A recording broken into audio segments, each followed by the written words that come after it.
Abdul Karim from Medellin TV News. Katanungan ko po sir, since ngayon araw yung nagkaroon tayo ng mountain bike competition and yung fun run natin, ano po yung pinakaunang layunin natin dito at paano ito nakakatulong sa ating mga kabataan? Ang una pong layunin natin nito, pinapakita po natin na tayo po ay sincero sa pagkakaisa at kapayapaan po ng ating bayan at pinapakita po natin sa mga new generation natin sa ating millennial na tayo po ay nagkakasundo at tayo po ay magkaisa, no, sa pamamagitan po ng sports para po maiwas sila sa mga maling landas sa droga, kasi ikaw po ay pag mahilig po kayo ng sports ay hindi nila pwede pagsabayin po yung droga, yung mga masasamang ambisyon o mga ginagawa nilang mga kanila pong mga mali na hindi po pwede pagsabay ng sports. Kaya dito po natin sila dinadivert, no, sa ating sports na dapat ay mayroon po tayo. Kaya ang Sultan Kudarat ay puno-puno po ng sports. Kagabi po ay mga alauna po tayo nakaalis dyan sa municipal gym, sama si Dato Semim at saka si Congresswoman Bay Dimple, si Mayor Dato Toco Mastura at yung mga mamamayan ng bayan ng Sultan Kudarat dahil po sa championship ng ating Basketball Open League na kung saan ang nagwagi po ay mula pa sa Cagayan de Oro City, ang first runner-up ay mula pa sa Maynila, yung Maps team. So paano po natin nalabanan yung mga hassle sa ating mga mountain bikers as well as the fun run na ginanap kanina?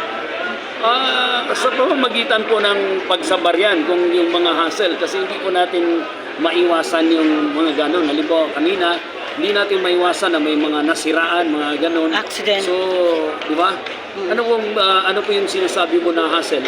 Halimbawa kung may accident, so narinig natin kanina merong dalawang na collapse and then isa yung sugatan sa Meron po tayong medic eh. Nandyan po yung ating rescue team. Nandyan yung ating MDRRMO, rescue team, pangunan ni Sir Cadel Blind. Nandyan ang ating RHU Sultan Kudarat sa pangunan ni Dr. Fatma Alungan Ibrahim. At nandyan din yung ating mga BPATs, mga barangay officials na kung saan ay lahat po ng mga nadaanan po ng ating race, mountain bike challenge ay naka-duty po ang barangay officials mula barangay kapitan, barangay kagawad at saka yung mga BPATs nila. Aside from that, yung ating mga kapulisan, bago nga tayo kanina nagpa-takbo, no, nag-release, ay pinauna natin muna yung ating patrol car ng PNP at saka yung ating ambulansya, no, para po ma-alarm, no, ma-aware natin yung mga tao na parating na po yung mga bikers natin dadaan na po. So kalayo po yung sports, ano yung impact na nakita ninyo sa Ang community? nakita po natin na output nito or impact ay nakikita natin na nagkikita-kita parang reunion ng mga bikers natin. Biro mo, mga malalayong lugar, nagkakaisa sila dito, no, sa ating bayan, nagkikita-kita dito para lang pumadya, no, at yun nga, ang pinakamalaki dyan is yung para sa kanilang kalusugan. Kasi ERCU ito eh. Kaya tayo po ay nagpapasalamat po sa kanila. Sir, narinig ko sa isang biker kanina, hindi Kung dyan ay talagang, kumbaga ay Karangalan. proud ka sa sarili mo, proud ka sa mga kasamaan mo ng mga bikers, no? Kasi kumbaga ay ikaw ay malakas na malakas pa, no? At lagi po kasi nila yung ginagawa kahit saan na pinupuntahan nila. So lalo na dito. So good luck and advance. Looking forward po, ano pong mga future plans? Kasi tuloy-tuloy na ito, di ba? Tuloy-tuloy na po ito. Tuloy-tuloy na po. Yun nga. Bukas po ay mayroon po tayong yung talent, no, na inimisyon natin talent ang ating mga Paramata candidates, Sultan Kudarat 2023. Then sa 16 yun po yung koronasyon at sa 19 po ay yun po yung culminating program na kung saan inaasahan natin yung mga bisita. At mayroon sa gabi po ay mayroon tayong musika kontra droga na kung saan ay nagaluhan din ang ating mga celebrity. As far as bike is concerned, as far as bike challenge is concerned, ano pang mga future plans? Sa susunod na taon ay gagawa naman tayo Plano naman tayo inasahan na pang-ik Dato Semim. So meron pang mga dito ay mayroon tayong aside sa anniversary, 76 founding anniversary, Yung by January, mayroon naman tayong pista, yung Kudarating Festival. So nagkakaroon din po tayo ng mga ganito. Maka-sports talaga po ang Sir, final question ko lang. Since kahapon nagkaroon tayo ng motocross, maki-update po kami kung ano na nga ba naging flow ng motocross natin kahapon.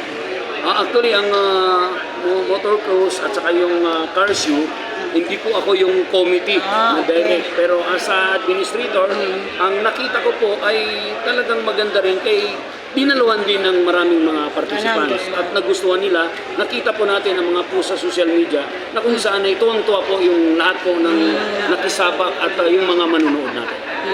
So maraming salamat sir sa pagpapaunlak sa aming mga media practitioner. Yan po ang tinig ng ating administrator dito sa Sultan Kudarat Municipality. Walang iba kundi si admin Sir Banjo Mampon. Maraming salamat Yes, sir. maraming salamat din po sa inyo at recognize po kayo. Okay. Sa amin po, walang diskriminasyon. Basta lahat po, welcome po. Kahit saan po ay welcome po dito sa bayan. Okay, thank you sir and God bless. Maraming salamat. Wassalamualaikum warahmatullahi wabarakatuh. Tourist po ito. So, ibig sabihin, meron pong 17 na mananalo po ng championado na sila po ay makakatanggap ng tag 3,000. Yung ating second place ay tag 2,000 cash. Yung third place ay 1,000. Yung mula pang-apat hanggang pang-sampo, yung 4 to 10, ay tatanggap naman po ng medals. At mayroon yung sa mga pathways naman natin ay tatanggap po sila ng trophy. Ating race na ito ngayong araw. Yung certificate, sir, makatanggap po ba lahat? Yes po, lahat po ng sumabak sa ating race ay makakatanggap po ng certificate of attendance or participants May ngayong araw. registration fee po ba? Wala po tayong registration fee, wala tayong admission fee, libre po ito. Handog po ng ating LGU Sultan Kudarat sa panguna ni Mayor Dato Toro Mastura, kasama ang ating Vice Mayor, dati siya member ng Mastura, yung ating kongresista ng masa, si Baydin Paul Mastura, of course, yung ating mga sangguniang bayan, na nandyan yung ating dating Vice Mayor, ngayon yung First Councilor, Ajabay Norhaina Mastura Maik, ay libreng-libre po ito at mayroon pa po tayong libre kanina na pastil, isang pastil at isang bottled water para po sa ating mga participants. Yung sa mga sumali po at sa mga hindi pa po nakasali. Ang mensahe po natin bilang municipal administrator at bilang ding chairman ng Committee on the Mountain Bike Challenge ay tayo po ay nagpapasalamat sa kanila. No? Papasalamat po tayo on in behalf of the LGU Sultan Kudarat, led by our Mayor and our Vice Mayor, and the entire official dam.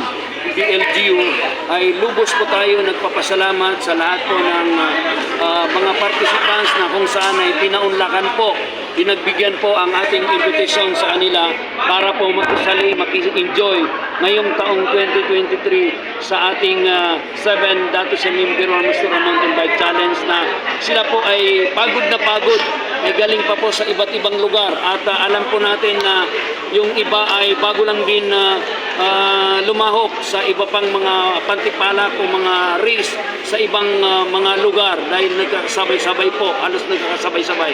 Kaya tayo po ay nagpapasalamat sa kanilang lahat, sa inyo po na mga media, mga kaibigan po namin, mga kaibigan ng Sultan Kudaratino para po makapagbigay alam sa ating mga mamamayan o sa buong bansa o sa buong daigdig na mayroon pong ganito sa bayan ng Sultan Kudarat at tayo po ay sports lang po ang ating hilig dito. Kaya po ang slogan ay sports lang tayo, wag lang droga.